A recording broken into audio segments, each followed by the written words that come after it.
29 मार्च 2025 भिवानी, हरियाणा। गुर्जरों की धानी भिवानी के रहने वाले सुभाष यादव के पैरों तले जमीन तब खिसक गई जब उन्हें अखबार के नाम से पता चलता है कि दिनोद रोड के एक नाले के पास भिवानी पुलिस को एक डेड बॉडी मिली है। जैसे ही सुभाष यादव अपने छोटे भाई के साथ दिनोद रोड पर बने इस नाले के पास पहुंचे तो उनकी रूह कांप गई, क्योंकि इस नाले में मिली वह बॉडी किसी और की नहीं, उनके अपने बड़े बेटे प्रवीण यादव की थी। जब हरियाणा पुलिस ने प्रवीण के पिता सुभाष यादव से इस सब के पीछे की वजह जाननी चाही तो सुभाष यादव ने अपनी बहू यानी कि प्रवीण की पत्नी पर शक जताते हुए कहा कि बीते कुछ समय से प्रवीण और उसकी पत्नी रवीना के बीच झगड़े चल रहे हैं और होना हो इस सब के पीछे की वजह उनकी बड़ी बहू रवीना राव ही है। बिकॉज 25 मार्च की रात लगभग 9:30 बजे प्रवीण यादव को सीसीटीवी फुटेज में घर जाते हुए देखा गया है, लेकिन उसके बाद 29 मार्च 2025 की सुबह तक प्रवीण उस घर से बाहर ही नहीं निकला है। All CCTV footage and CDR जैसे बड़े एविडेंस को कलेक्ट कर जब भिवानी पुलिस ने प्रवीण की पत्नी को अरेस्ट कर जब इस सब के पीछे की वजह जाननी चाहिए तो रवीना ने एक ऐसी बात से पर्दा उठाया जो यह दिखाती है कि जब फेम, पैसा और अय्यासी एक औरत को अपनी ओर घसीटते हैं तो वह औरत किस तरह से एक इज्जतदार घर को बर्बाद कर सकती है। Welcome to a case book. My name is Ajay और आप लोग देख रहे हो प्रवीण यादव केस की वजह। आज के इस केस की जड़ तक जाने के लिए साल 2025 से नहीं, साल 2017 से शुरू करते हैं। साल 2017 में प्रवीण यादव की शादी हरियाणा के जूड़ी गांव की रहने वाली रवीना राव के साथ हुई थी। भले ही यह शादी एक अरेंज मैरिज थी, लेकिन इस शादी से दोनों परिवारों के साथ साथ कपल भी काफी खुश थे। जहां प्रवीण यादव 12th पास होने के बावजूद भी एज अ ड्राइवर काम किया करता था, यहीं प्रवीण की पत्नी रवीना 10th पास थी। बट रवीना की ख्वाहिश थी कि वह शादी के बाद भी आगे अपनी पढ़ाई को कंप्लीट करेगी। एंड इसी के साथ साथ रवीना को लगता था कि शायद उसके ससुराल वाले उसे आगे की पढ़ाई नहीं करने देंगे। बट प्रवीण या फिर यूं कहूं प्रवीण की फैमिली ने रवीना को आगे की पढ़ाई करने से बिल्कुल भी नहीं रोका था, बल्कि इसके बदले रवीना के 10th पास होने के बावजूद भी उसे अपने ही घर से 12th पास कराई, साथ ही साथ उसे ITI भी कराई थी। रवीना इस परिवार के अंदर काफी खुश रहा करती थी, जिसके साथ साथ अपने पति प्रवीण को भी काफी प्यार करती थी। महज इस सब के चलते रवीना ने शादी के जस्ट 1 साल बाद ही एक बेटे को जन्म दिया, जिस बेटे का नाम मुकुल रखा गया। मुकुल रवीना और प्रवीण का बेटा होने के साथ साथ परिवार का काफी लाडला था। परिवार का हर एक सदस्य मुकुल को अपनी जान से भी ज्यादा प्यार करते थे। अभी इधर दूसरी तरफ प्रवीण ने भी एक पिता की जिम्मेदारी संभालते हुए अपने काम पर और भी ज्यादा फोकस करना शुरू कर दिया था। प्रवीण अब दिन रात ड्राइविंग का काम किया करता था। यू नो व्हाट, ये जो प्रवीण की फैमिली थी एक लोअर मिडिल क्लास फैमिली से आती थी। सो इसीलिए रवीना ने भी अपने घर पर रहकर एक सिलाई सेंटर खोला था, जहां वह खुद भी आस पड़ोस की रहने वाली महिलाओं के कपड़े सिला करती थी और इसी के साथ साथ मोहल्ले की और भी लड़कियों को एज अ ट्रेनिंग सिखाया भी करती थी। जो रवीना का होम टेलर इंस्टीट्यूट काफ़ी अच्छे से चल रहा था। लेकिन जैसे ही साल 2021 आया, ये रवीना की लाइफ का सबसे बड़ा टर्निंग पॉइंट था। बिकॉज साल 2019 में कोविड-19 के चलते हर कोई अपने घर पर ही रह रहा था।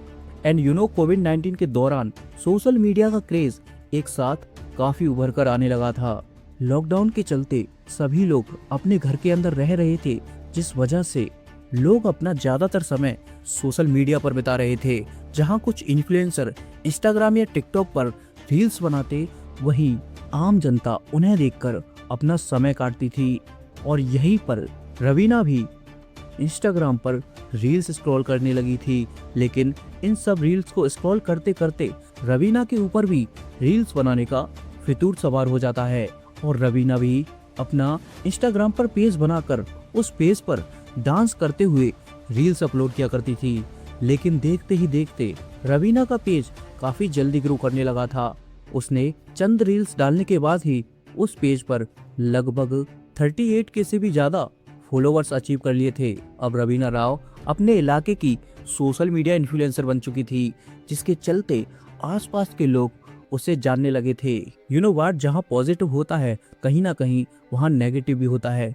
जैसे जैसे रवीना के फॉलोअर बढ़ रहे थे तो उसके पास बैड कमेंट्स, बैड डीएम, यह सब आना एक नॉर्मल बात है। अब जब इन सब के बारे में रवीना के पति प्रवीण को पता चला तो उन्होंने कहा कि या तो तुम सोशल मीडिया पर वीडियोस बनाना बंद कर दो, या फिर ये जो लोग तुम पर भद्दे कमेंट करते हैं इन सब कमेंट को ऑफ कर दो। समाज और मोहल्ले के लोग मुझे काफ़ी गिल्ट फील कराते हैं। उनका कहना है कि तुम्हारी पत्नी अब हाथ से निकलती जा रही है, पत्नियों को मर्यादा में ही रहना चाहिए। लेकिन रवीना अपने पति की इन सभी बातों को इग्नोर कर देती थी और रवीना आगे कभी अपने डांस की रील्स बनाते दिखती तो कभी अपने बेटे मुकुल के साथ व्लॉग बनाती हुई दिखती। अब रवीना सोशल मीडिया पर अपने इलाके में इतनी ज़्यादा फेमस हो चुकी थी कि उसे लोकल कंटेंट क्रिएटर हायर करने लगे थे। अब रवीना केवल रील्स में ही नहीं बल्कि हरियाणा इंडस्ट्री के शॉर्ट फिल्मों में भी दिखने लगी थी, जहां रवीना उन कंटेंट क्रिएटर से एक वीडियो का अराउंड 2500 तक चार्ज करती थी। रवीना को लगने लगा था कि सोशल मीडिया में इतना ज़्यादा पैसा है कि अब मुझे अपने पति की ज़रूरत भी नहीं है, मैं खुद अब अपने पति से भी ज़्यादा कमाने लगी हूँ। अब रवीना वीडियो शूट के चलते ज़्यादातर अपने घर से बाहर ही रहती थी। वो अपने बेटे मुकुल, अपने पति प्रवीण और अपने परिवार को भूलती जा रही थी। रवीना के सर पर अब ऑल इंडिया फेमस होने का फितूर पूरी तरह से चढ़ चुका था। अब रवीना हर हाल में आगे बढ़ना चाहती थी, जिसके चलते रवीना अपने परिवार को पूरी तरह से भूल चुकी थी। यहीं एक दिन वीडियो शूट के दौरान रवीना की मुलाकात होती है डिस्ट्रिक्ट हांसी के प्रेम नगर विलेज में रहने वाले सुरेश राघव से। सुरेश राघव भी पहले से एक शादीशुदा था, जिसकी घर पर एक वाइफ थी और 2 बच्चे भी थे। सुरेश के पिता रेलवे में जॉब किया करते थे और सुरेश भी यूट्यूब पर वीडियोस बनाया करता था। भले ही सुरेश की फैन फॉलोइंग कम थी, लेकिन सुरेश के गांव के लोग उसे यूट्यूबर के नाम से जानते थे। यू नो व्हाट, जब हम कभी सोशल मीडिया पर कोई रील्स या वीडियो अपलोड करते हैं तो वह वीडियो पहले आसपास के लोकल लोगों को ही सजेस्ट की जाती है, और कुछ यही कारण था कि रवीना और सुरेश को एक दूसरे के वीडियोस सजेस्ट होते थे, जिसके चलते रवीना और सुरेश में आपस में बातचीत होना शुरू होता है। बातचीत के दौरान यह दोनों लोग वीडियो कोलैबोरेशन का प्लान बनाते हैं और उस कोलैब के बहाने से दोनों की मुलाकात हो जाती है, जिस एक कोलैब के बाद दोनों ही एक दूसरे के साथ ज़्यादातर वीडियोस में दिखाई देते थे। दोनों इंस्टाग्राम पर रील शूट करते और उसी के साथ साथ यूट्यूब पर शॉर्ट मूवी भी बनाते थे, जिस सब के चलते रवीना अब अपना ज़्यादा टाइम सुरेश के साथ स्पेंड करने लगी थी। ऐसा देर रात तक सुरेश के साथ ही घूमना, उसके साथ पूरी रात रुकना, यह सब रवीना के लिए एक नॉर्मल बात थी। लेकिन बेचारा प्रवीण हर बार रवीना को कुछ इस तरह से समझाता था, लेकिन रवीना अपने फेम और पैसे को लेकर पागल हो चुकी थी। अब रवीना को प्रवीण में बिल्कुल भी इंटरेस्ट नहीं था। इसी के चलते प्रवीण अकेला अंदर ही अंदर टूट चुका था। उसने ड्रिंक करना स्टार्ट कर दिया था, जिसके चलते बीते कुछ दिनों में ही प्रवीण को अल्कोहल कंज्यूम करने की हैबिट हो चुकी थी। वह बिना अल्कोहल के रह नहीं पाता था, और यहाँ तक कि रवीना ने प्रवीण को कुछ इस तरह से इग्नोर मार दिया था कि उसने अपनी इंस्टा की बायो में सिंगल मदर मेंशन किया था। अब तो हफ्ते 2 हफ्ते निकल जाते थे और रवीना और सुरेश एक ही साथ रहते थे। अब जब कभी रवीना अपने घर पर आती तो प्रवीण रवीना को बोलता कि तुम्हें अपने बेटे या फिर मेरी बिल्कुल भी फिक्र नहीं है, तुम पहले जैसी आखिर कब बनोगी, आखिर तुम कब इस सब को बंद करोगी। लेकिन रवीना प्रवीण की हर एक बात को इग्नोर कर देती थी और रवीना को लगने लगा था कि उसका पति अब उसके रास्ते की अड़चन बन चुका है। अब उसे अपने पति को अपने रास्ते से हटाना ही होगा। इसीलिए 25 मार्च 2025 को रवीना शूट खत्म कर घर वापस आई तो उसने सुरेश को भी अपने रूम में ही छिपा लिया। एंड उसी रात लगभग 9:30 बजे के आसपास प्रवीण भी जब अपने रूम के अंदर गया और उसने अपने रूम के अंदर जाते ही अपनी वाइफ को देखा तो उसके पैरों तले जमीन ही खिसक गई, क्योंकि प्रवीण जिस वाइफ के बारे में सोचता था कि वह केवल वीडियो बनाने के चक्कर में घर से बाहर रहती है, उसने अपनी उसी वाइफ को किसी गैर मर्द के साथ हम बिस्तर होते देखा था।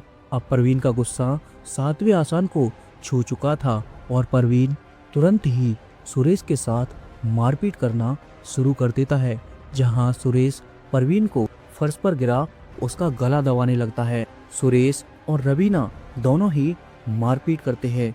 जब मारपीट से प्रवीण की जान नहीं निकली तो रवीना अपना दुपट्टा लाती है और अपने प्रेमी सुरेश को देती है। तब उस दुपट्टे से सुरेश प्रवीण की गला घोंटकर हत्या कर देता है। हत्या करने के बाद रात लगभग 1 बजे के आसपास रवीना और सुरेश उसकी बॉडी को बाइक पर रख कहीं दूर फेंकने के लिए जाते हैं। इवन वीडियो की क्वालिटी इतनी ज़्यादा क्लियर नहीं है, लेकिन वीडियो देखकर साफ पता चल रहा है कि इस बाइक को कोई आदमी चला रहा है। बीच में कोई व्यक्ति या कोई वस्तु जैसा दिखाई दे रहा है और उसी बाइक के आखिरी में कोई औरत बैठी हुई है। और रवीना और सुरेश प्रवीण की बॉडी को अपने घर से लगभग 6 किलोमीटर दूर दिनोद रोड पर बने एक नाले में फेंक देते हैं और उस बॉडी के ऊपर घास फूस रख देते हैं। उन्हें लगता है कि कुछ समय बाद ही यह बॉडी सड़ गल कर खत्म हो जाएगी, लेकिन उन्हें नहीं पता था कि पानी के अंदर से बॉडी फूलती है और वह ऑटोमेटिक ही बाहर आती है। इस क्राइम को परफेक्ट तरीके से अंजाम देने के बाद रवीना अपने घर चली जाती है और सुरेश अपने घर चला जाता है। लेकिन जब पूरे 2 दिन तक प्रवीण घर वापस नहीं आता तो प्रवीण के पिता पास के ही थाने में जाकर अपने बेटे की मिसिंग कंप्लेन कराते हैं। मिसिंग कंप्लेन कराने के दौरान भिवानी पुलिस प्रवीण की इधर उधर छानबीन करना शुरू करती है, लेकिन प्रवीण उन्हें कहीं भी दिखाई नहीं देता। एंड फाइनली में 29 मार्च 2025 को भिवानी पुलिस को किसी शख्स के थ्रू सूचना मिलती है कि दिनोद रोड के पास बने नाले में उन्होंने किसी इंसान की बॉडी को देखा है। अब सूचना मिलते ही मौके पर पुलिस पहुंच जाती है और बॉडी को अपने कब्जे में ले लेती है और इसका आर्टिकल न्यूज़पेपर में निकल जाता है। जब यह न्यूज़ प्रवीण के पिता सुभाष यादव देखते हैं तो उनके पैरों तले जमीन ही खिसक जाती है। प्रवीण के पिता तुरंत ही अपने छोटे भाई के साथ जाकर पुलिस से कांटेक्ट करते हैं, जहां पोस्टमार्टम रिपोर्ट में मेंशन किया गया था कि उसकी हत्या गला घोंटने से हुई है। जब पुलिस ने इस सब के पीछे की वजह प्रवीण के पिता से जाननी चाहिए तो प्रवीण के पिता ने अपनी बहू रवीना का नाम लिया। जब पुलिस ने इस केस पर इन्वेस्टिगेशन की और आसपास के लगे सीसीटीवी कैमरास को खगोला और साथ ही साथ रवीना के मोबाइल नंबर की सीडीआर निकलवाई तो उसमें सबसे ज्यादा कॉल्स उसने सुरेश के पास किए हुए थे।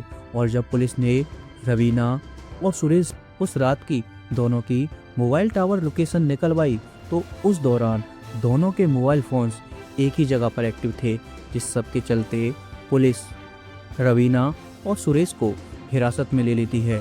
और कन्फेशन के दौरान रवीना और सुरेश ही दोनों अपने इस घिनौने अपराध को कबूल करते हैं। पुलिस दोनों को कोर्ट को सौंप देती है और कोर्ट रवीना और सुरेश को आईपीसी सेक्शन 302 यानी मर्डर, आईपीसी सेक्शन 201 यानी टेम्परिंग विद एविडेंस, जिस सब के चलते उम्र कैद की सजा सुनाती है। तो बाकी इस देश का लॉ किस तरह से काम करता है वह तो आप सबको भी पता है। सो दोस्तों, इतनी सी ही थी आज के इस केस की स्टोरी। बाकी आप लोग रवीना और सुरेश के बारे में क्या कहना चाहोगे मुझे एक बार कमेंट में जरूर से बताते जाना। मैं आप लोगों से बहुत जल्दी मिलूंगा एक और नई वीडियो के साथ, एक और नए एपिसोड के साथ। तब तक के लिए अपना ख्याल रखना। धन्यवाद।